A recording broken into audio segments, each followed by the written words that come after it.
This is a program where we discuss wisdom and inspiration, and I read from stories. There's a great Persian Sufi mystic poet called Khalil Gibran, and he said, after man's need for food and water, his next greatest need is that of stories. We love stories, and if you look at any interesting post that you read, or any movie that you watch, or any video that you watch these days, it's because there's a story in there. And what's so special about stories is that you can relate to it through your life. That's the best part about stories. You hear the story and you say, um, how does that story relate to my life? And I think that's what the power of stories are. And I think a lot of us are tired of the usual stuff, the usual stories. So new stories are always good and inspiring. And the old stories carry a certain weight about them that the new stories don't. So let me get into the first story. So there was once a great warrior, though quite old, he was still able to defeat any challenger. His reputation extended far and wide throughout the land, and many students gathered to study under him. One day, an infamous young warrior arrived at the village. He was determined to be the first man to defeat the great master. Along with his strength, he has an uncanny ability to spot and exploit any weakness in an opponent. He would wait for his opponent to make the first move, thus revealing a weakness, and then would strike with merciless force and lightning speed. No one has ever lasted with him in a match beyond the first move. Much against the advice of his concerned students, the old master gladly accepted the young warrior's challenge. As the two squared off for battle, the young warrior began to hurl insults at the old master. He threw dirt and spit in his face.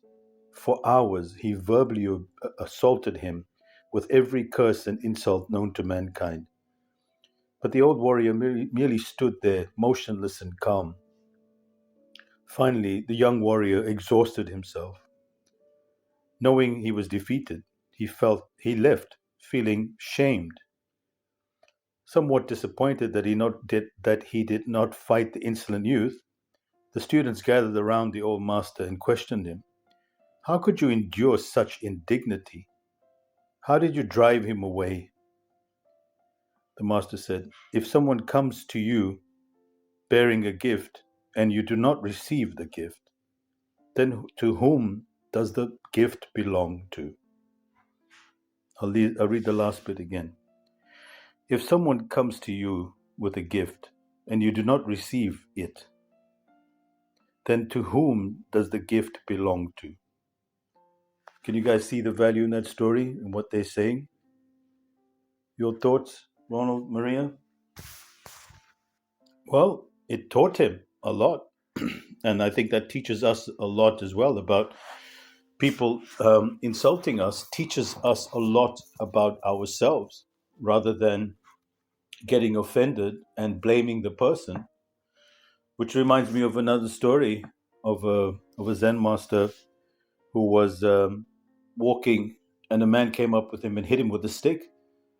And he went, got the stick, chased after the man, and gave him the stick back. And he said, "Excuse me, sir, you've dropped something. You've dropped your stick." So the passers-by was saying, "What are you doing? The man just hit you with the stick. Why are you giving it back to him?" He said, "No, the man didn't hit me. The stick hit me, not the man." What do you guys take from that? Exactly, Ronald. And that's another lesson that we learned from Japanese swordsmanship, the samurai, and the martial arts, especially archery as well. You know, I've been starting to explore archery. I was given a bow and arrow, and I told the man, I said, "How can we go archery today? It's so windy, I can't even aim straight." And he said, "You don't aim in archery, you will it. You will the arrow." Very interesting. So it's not you aiming at the target, it's you being fully present and your will gets it done. So this is a huge, significant point about insults. That how can you get offended? This is the other big lesson. Why it's a gift for us to observe that it may be an insult for someone else, but why should it be an insult for you? Unless you take that on personally and you get offended by it. But if someone calls you something and you're not that, why do you get offended by it? Unless you believe that you already are that. So, yes, because this is something that has polarized societies in many ways. Everybody takes everything personally and everybody's tiptoeing around everyone. So that's the powerful lesson. If the shoe fits, then then then then you have to wear it, right? But otherwise, if it doesn't fit, as the Zen master is saying, the master, the warrior, that why are you getting offended? It's not. It's a gift given to those that the gift belongs to, and if it doesn't belong to you, then you don't need to get offended by it, right? And that's the important lesson there as well. So here's another story. A Zen student came to Bankei and complained, "Master, I have an ungovernable temper. How can I cure it?" "You have something very strange," replied Bankei. "Let me see what you have." "Just now I cannot show it to you," replied the other. "When can you show it to me?" asked Bankei. "It arises unexpectedly," replied the student. "Then," concluded Bankei, it must not be it it must not be your own true nature. If it were, you could show it to me at any time. When you were born, you did not have it, and your parents did not give it to you. Think that over. What does that say about an uncontrollable anger that someone claims to have? The fact is that you're not born angry. You choose to become angry. Yes, and if you cannot show it to me now, like show me your anger, you can't because it's not part of your essential true nature, which is blemish free, label free, and it's not that you're a good person either. That's people don't get that. They say no, but you're a good person. You're not a bad person. You're not a good person or a bad person because you are free of all these labels. You don't say that the child is a good person. Do you call a child a good person? No. A child is a child. It's as simple as that. Doesn't have characters. We do that. We even do that to animals. Like my daughter said, I think my cat's lonely. I said, what does a cat know about loneliness? Cat is just a cat. It's your perception on the cat that's loneliness. The same way when you look at someone and you say he's arrogant, he's not arrogant. That's what you label as arrogant as. Even when you say he's such a kind man, until you find out that he robbed the neighbors. And you say, "Oh, I thought he was a kind man." No, and I talk a lot that about in the book as well. I'm sure the two of you have read that in the book, that part. So let's move on then. This one requires your concentration. So concentrate.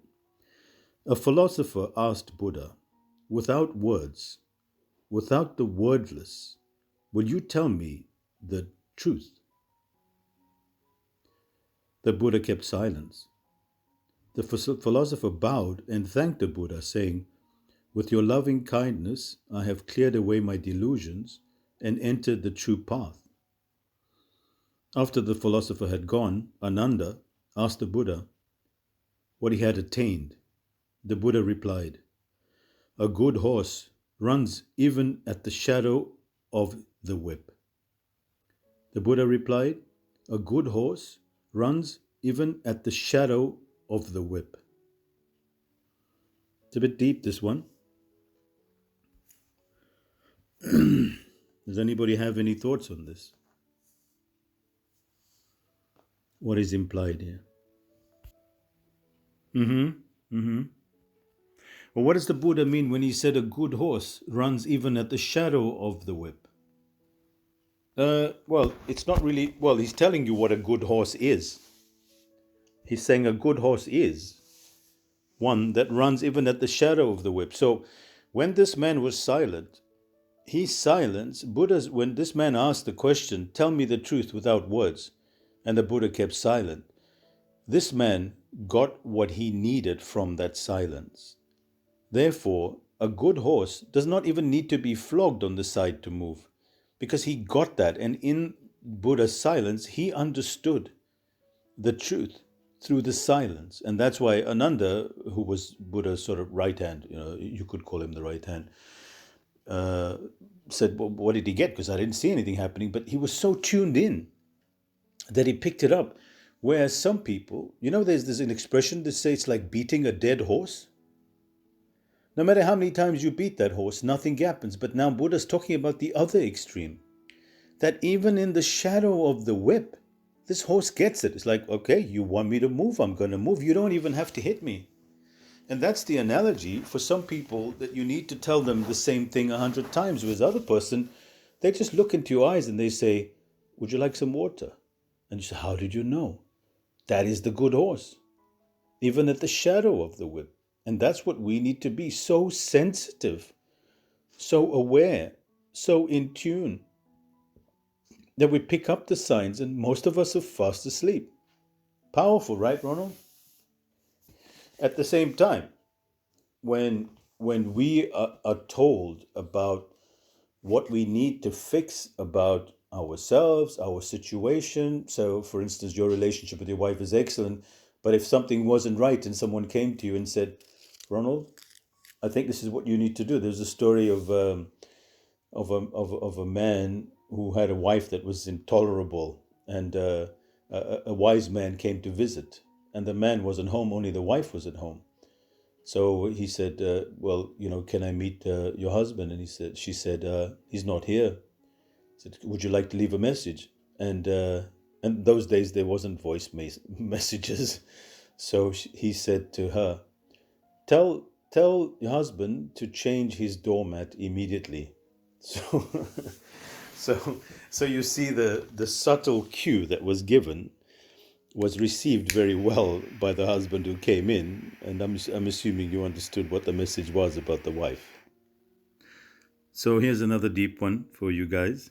If you guys are enjoying these stories, I can make them more simplified if you like, but I think these are interesting stories. So all right, so this one is quite simple to get.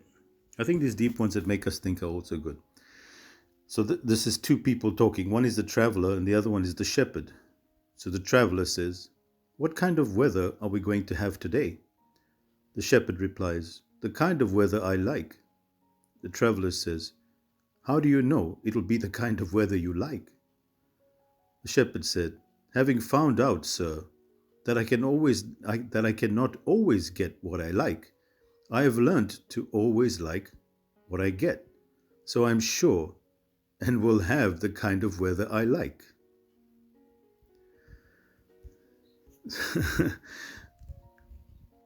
So this is the important point here.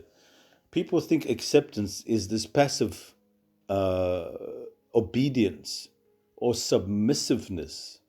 In fact, it's the most empowering thing, because what you're saying is that this is what the most powerful teaching is, that you say that I chose this moment to be exactly like this.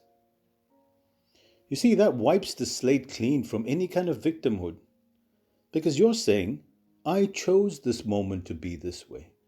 So your ego mind, who is never happy with the way things are, you say to it, I actually chose it like this. Even if the house is burning down, I'm okay with it.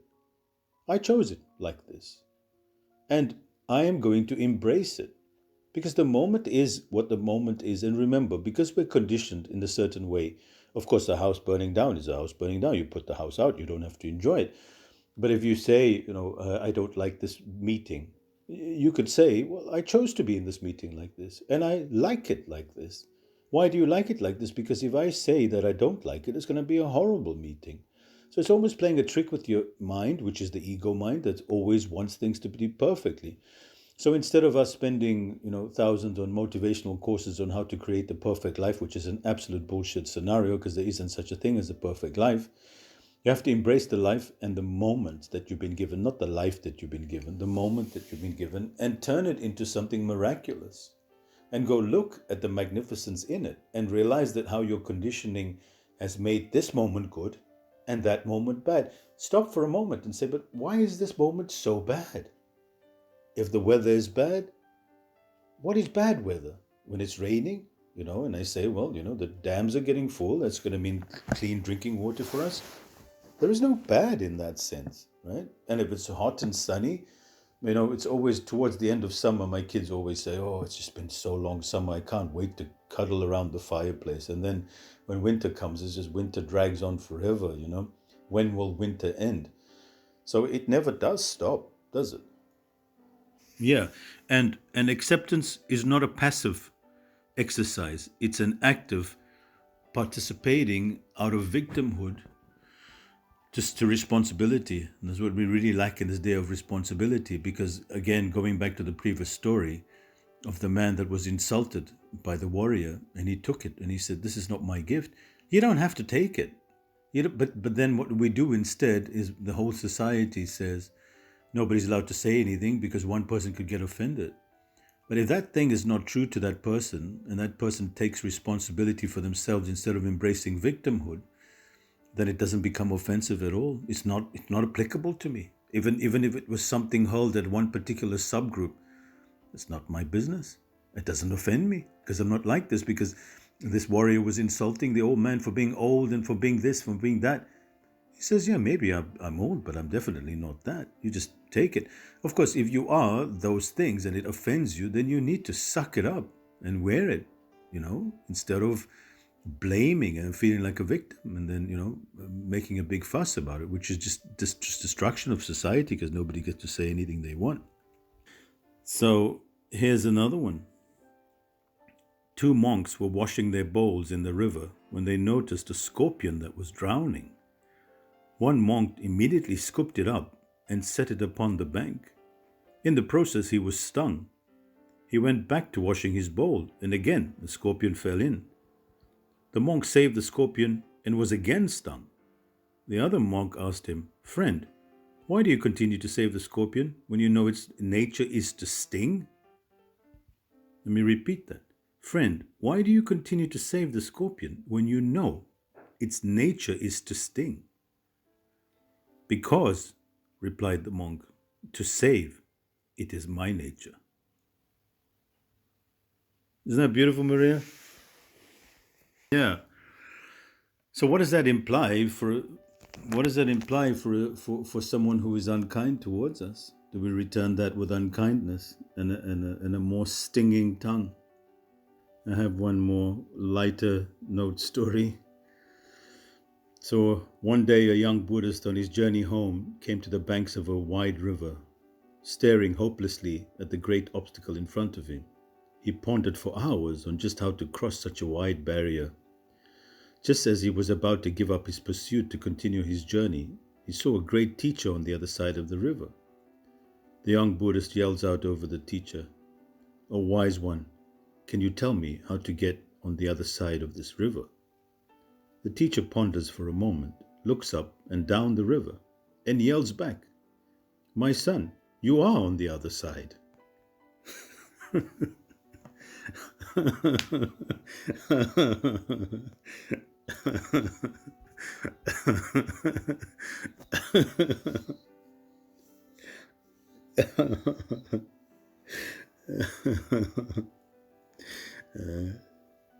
Yeah, it's beautiful. So here's another lighter noted one. Thank God we took a mule with us on the picnic because one of the boys was injured. We used the mule to carry him back. Oh, how did the boy get injured? The mule kicked him.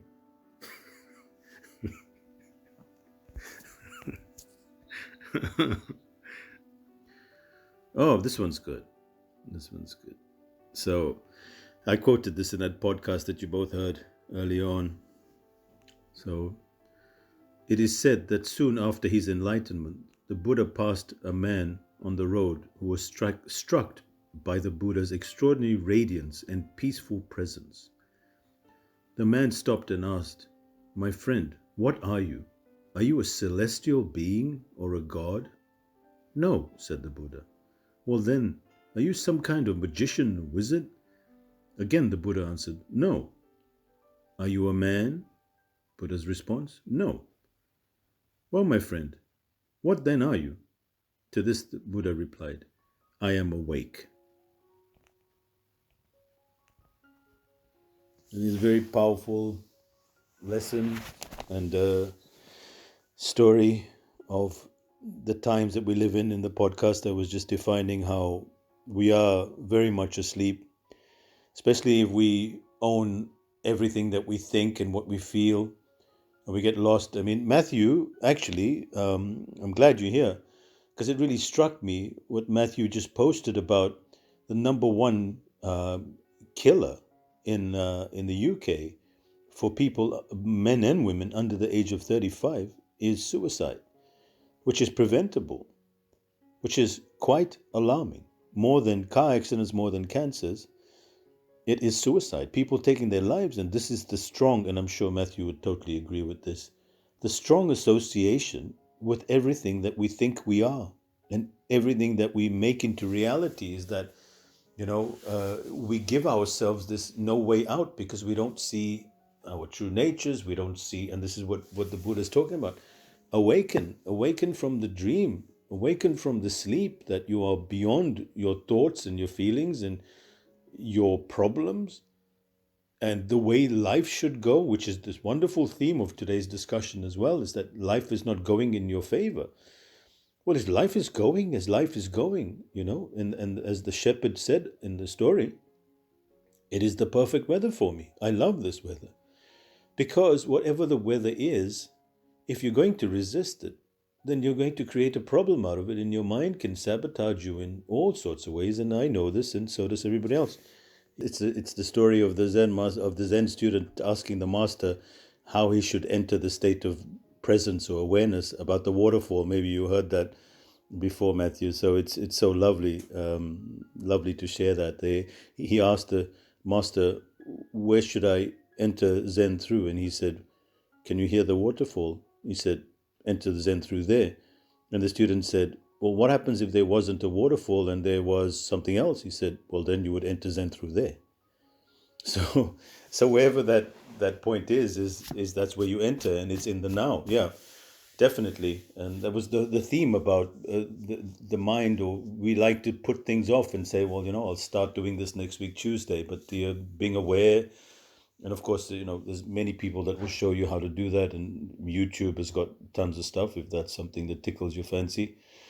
And an awake person in so many reference points, of course, he is light bearing and he's carrying his load lightly. And that's what I say, somebody who is illuminated or light, you say he has such light on his face, or she has such light on his face, because they're not carrying all that weight around, all that burden. They're letting things go. And the whole path of Zen and the whole path of meditation, or all of these practices, to start unlearning and letting go, so you don't become more full of knowledge. You actually start deconditioning, decluttering. And the same as the previous story that I shared about the warrior that was being attacked. It's not your baggage. You don't need to carry it. You don't need to get offended and carry things around the whole day. If it doesn't, the shoe doesn't fit, give it back to the one that brought it to you. You don't need to accept every gift, right? So thank you for that. And thank you for tuning in. And I wish you all a pleasant week ahead. And should be back next week, Sunday, doing this as well. And we will have a recording of this so you can listen to it again. Matthew, thank you for joining us. Ronald, Maria, thank you. And all our regulars, Denise, Sergio, Hayat, Ashif, and everybody else that joined